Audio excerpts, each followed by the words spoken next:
শুভেন্দু অধিকারী এই মুহূর্তে বেরিয়ে আসছেন, ছবি আপনাদের সরাসরি দেখাবো। বিধাননগরে বিজেপির রাজ্য দপ্তরে, যেখানে জনতার দরবার সেরে মুখ্যমন্ত্রী তিনি এবার রওনা দিচ্ছেন নবান্নের উদ্দেশ্যে।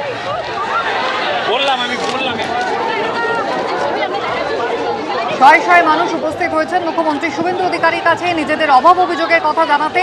প্রায় ঘন্টা দুয়েক বিজেপির এই রাজ্য দপ্তর সল্টলেক, সেখানে উপস্থিত ছিলেন মুখ্যমন্ত্রী। প্রত্যেক সোমবার তিনি এখানে জনতার দরবার করবেন, গত সপ্তাহে এমনটা জানিয়েছিলেন।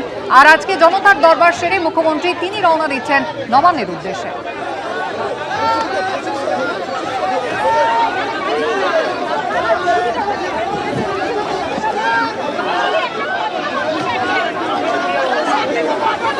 মানুষের দরবারে উপস্থিত থেকে মানুষের অভাব অভিযোগের কথা শুনবেন, গত সপ্তাহেই জানিয়েছিলেন মুখ্যমন্ত্রী।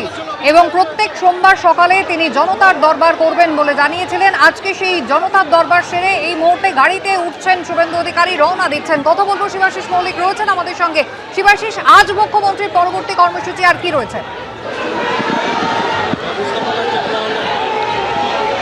দেখো, জনতার দরবার করে তিনি সপ্তাহ শুরু করলেন। জনতার দরবারে আজকে রাজ্য বিজেপি দপ্তরে এসে তিনি দেখা করলেন মানুষের সঙ্গে। বিভিন্ন মানুষ যারা বাইরে অপেক্ষা করছেন, যাদের সাথে সরাসরি কথা বলতে পারেননি মুখ্যমন্ত্রী, তিনি বাইরে বেরোনোর সময় তাদের কাছে গিয়ে তাদের সাথে একবার দেখা করে এলেন, সেই ছবি আমরা দেখতে পেলাম। এবং এখন গাড়িতে উঠছেন মুখ্যমন্ত্রী শুভেন্দু অধিকারী রাজ্য বিজেপি দপ্তর থেকে। তার পরবর্তী গন্তব্য নবান্ন, এমনটাই মুখ্যমন্ত্রী দপ্তর সূত্রে জানা গিয়েছে।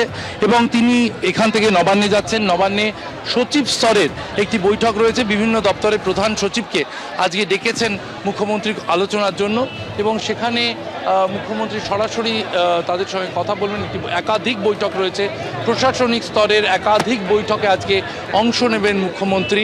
এবং তারপর বিকেলে আলিপুরের সৌজন্যে তার একটি কর্মসূচি রয়েছে। ধন্যবাদ।